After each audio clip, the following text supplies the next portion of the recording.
sepa que yo voy a seguir viviendo y nos tienen que escuchar, el mundo nos tiene que escuchar desde sus trabajos. Pero sí, habemos unos pocos que vamos a hablar por los miles que hay, por los millones. Testimonios que no dejan de escucharse en Venezuela, el grito desgarrador de personas que tienen enfermedades y solo tienen una petición: acciones del gobierno que permitan paliar la escasez de medicinas y lograr así sobrevivir. Son pocos los registros oficiales sobre los índices de distribución de insumos en el sector de la salud y son muchos los casos de familias que deben recurrir a distintas vías para continuar un tratamiento. Para exigir la apertura de un canal humanitario por el que ingresen las medicinas al país, la ciudadanía vuelve hoy a manifestarse. En Caracas marcharán hacia la Nunciatura Apostólica para pedir a la Iglesia que, como mediadora en el diálogo entre el chavismo y la oposición, intervenga en la situación. La consigna es una: humanidad. De vuelta a las calles en Venezuela, pese a que el Tribunal Supremo de Justicia emitió una nueva sentencia que busca limitar las protestas, la oposición no detiene su agenda de manifestaciones. Luego de una pausa, tras el inicio del acercamiento entre el oficialismo y la Mesa de la Unidad Democrática con mediación del Vaticano y UNASUR, los adversarios políticos del chavismo convocan de nuevo a los ciudadanos a expresar su descontento. Ese es el miedo que le tiene este gobierno a un pueblo que se cansó de vivir mal y que va a ejercer su derecho ciudadano a cambiarlo para tener un gobierno de paz, de unión y de transformación nacional. Esta vez, la consigna es con el récipe en la mano. Se trata de llevar las recetas médicas que tienen pacientes que padecen de cualquier enfermedad y que no consiguen en las farmacias los insumos para tratarlas. Hoy marcharán desde el este de la capital hasta la Nunciatura Apostólica en Caracas. Es desesperante cómo nosotros no podemos acceder al medicamento. Las personas no lo pueden comprar fuera del país. Es un medicamento sumamente costoso y no nos escuchan. Las conversaciones no limitan otras vías de reclamo. Estar sentado en la mesa con los funcionarios de la administración de Nicolás Maduro no significa un freno a la agenda de movilizaciones. Y en el caso de la crisis humanitaria por la escasez de fármacos básicos, se hace urgente. Porque no es solamente el que te falte medicamento, es que tú puedes perder hasta tu vida. Y han perdido la vida muchas personas simplemente porque les falta una medicina. Son horas de paseo de un establecimiento a otro, intentando ver la luz al final del túnel. Personas desesperadas que aspiran a cubrir un derecho fundamental, la salud. Según la Sociedad Venezolana de Infectología, en un análisis junto a otras ONG, se debe declarar una alerta sanitaria. Citando solo uno de los múltiples casos, advierten sobre una posible epidemia de VIH. ¿La razón? La negativa del gobierno a permitir un canal humanitario para que ingresen al país las medicinas necesarias para atender la situación. El desabastecimiento de medicamentos antirretrovirales y reactivos imposibilita el control de la epidemia del VIH-Sida en el país, lo que dificulta el control de la transmisión del virus de la madre a sus hijos y en la población general. Aunque hablar de cifras suele poner un punto cuantitativo impropio en una situación humanitaria, tampoco hay registros oficiales sobre informes epidemiológicos. El Ministerio de la Salud no publica los datos y poco se sabe del contagio o de los efectos de cualquier virus en el territorio venezolano. Vamos a saludar hasta ahora en Valencia, Venezuela, Monseñor Reinaldo del Pret Lizot. Él es arzobispo de Valencia. Monseñor, buenos días, gracias por acompañarnos aquí en la mañana de NTN 24. Bienvenido. Buenos días, muchas gracias por el contacto. Gracias a usted por su tiempo. Uno de los objetivos de la marcha de hoy en Venezuela es exigirle a la Iglesia Católica que como mediadora en el diálogo haga lo posible para que el gobierno de Nicolás Maduro acepte la ayuda humanitaria. ¿Han podido llegar a acuerdos para que el chavismo acepte esta ayuda? Desde hace muchísimo tiempo, la Conferencia Episcopal Venezolana ha manifestado a través de las exhortaciones pastorales que cada vez que tenemos asambleas ordinarias hemos producido. Hemos hecho mucho énfasis en la necesidad de que se abra ese canal humanitario para que Cáritas, sobre todo Cáritas Internacional y Cáritas de muchos países, están desde hace mucho tiempo, varios meses atrás, dispuestas a darnos y entregarnos medicina, fundamentalmente medicina, para paliar un poco la falta de medicina, que hay una escasez grave en esta materia en el país actualmente. La mesa de diálogo se habló de la distribución de alimentos y medicina por parte tanto de la red pública como de la red privada.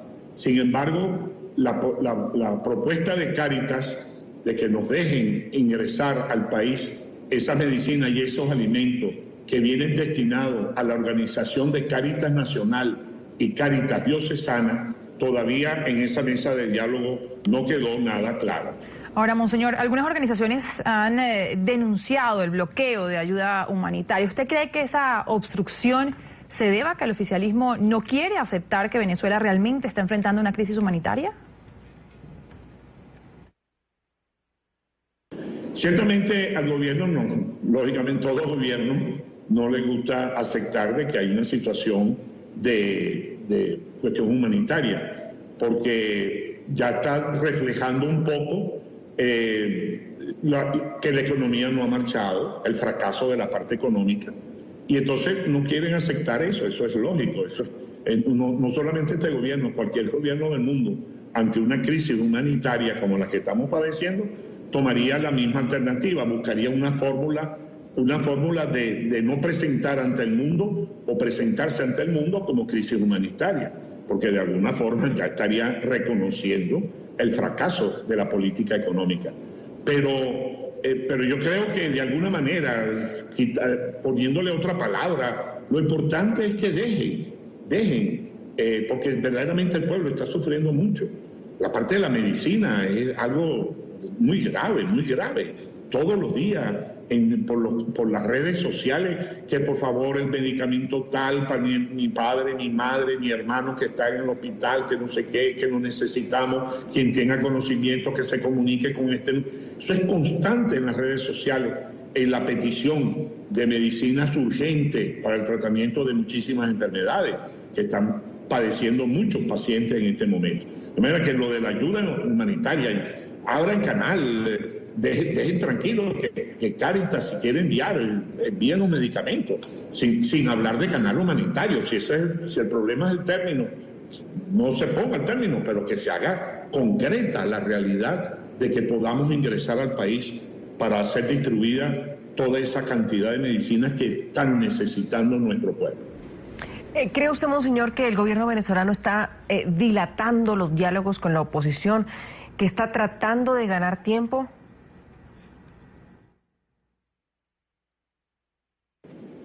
Bueno, lo del diálogo es un poco complicado. Es decir, siempre cuando dos personas que han estado conflictivamente durante muchos años y mucho tiempo y que ahora decidan sentarse porque ambas partes buscando siempre la intermediación primero de los expresidentes y después pidiéndole al Papa Francisco que tuviese una presencia de la Iglesia como un facilitador, y de hecho el Papa fue la condición que pusieron para poderse sentar tanto el gobierno como la oposición en esa mesa de diálogo.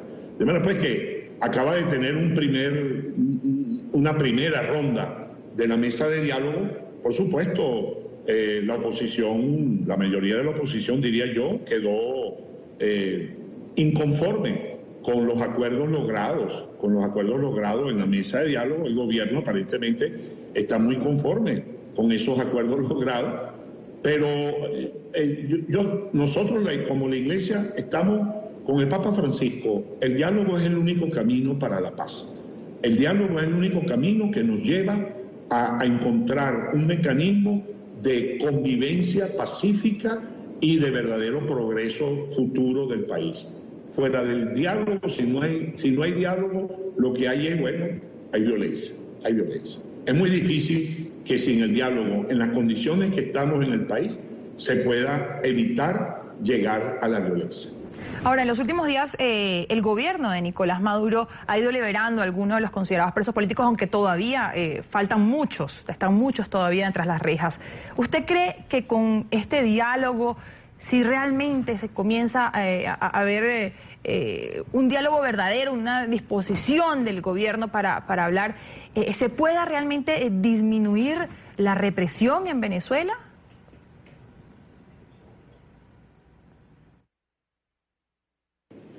Ciertamente, si el gobierno está sentado en una mesa de diálogo, ya tiene los ojos del mundo y tiene los veedores internacionales, estos 13 presidentes y Monseñor Cheli por parte de la Santa Sede.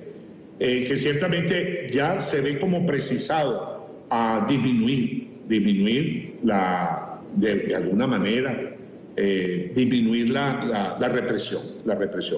Sobre la liberación de los presos políticos, sí, se soltaron algunos, pero realmente hay más de 100.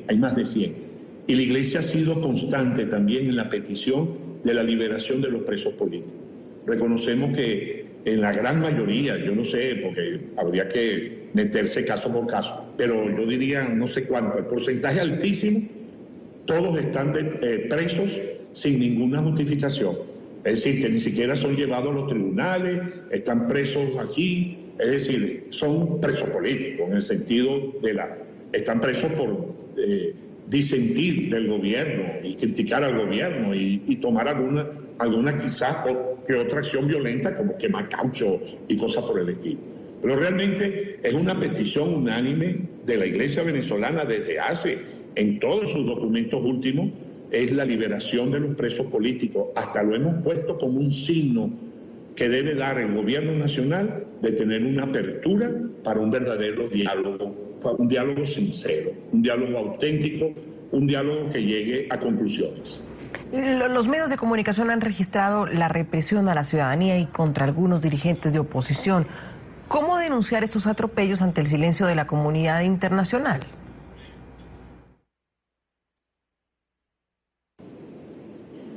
La comunidad internacional no creo que esté tan en silencio. La comunidad internacional está a la expectativa, una vez porque ya hemos tenido a muchos de los presidentes y expresidentes de los países latinoamericanos y de la Comunidad Económica Europea han fijado posición sobre la situación de Venezuela. Muchísimos países. La OEA, el secretario general, el señor Almagro, ha tomado posición muy firme sobre la situación en Venezuela. En estos momentos, quizás en vista de esa sentada en la mesa de diálogo, quizás hayan disminuido las posiciones. Pero es por eso, porque están dando como una tregua, un espacio a ver a qué acuerdos se llegan en la mesa de diálogo. Pero no creo que están indiferentes la comunidad internacional, todo lo contrario. Yo creo que los ojos del mundo entero están puestos en la situación que estamos viviendo en el país. Pues, Monseñor Reinaldo del Prete Lizot, arzobispo de Valencia, muchísimas gracias por acompañarnos aquí en la mañana de NTN 24. Un buen día para usted en Venezuela. Gracias a ustedes por el contacto.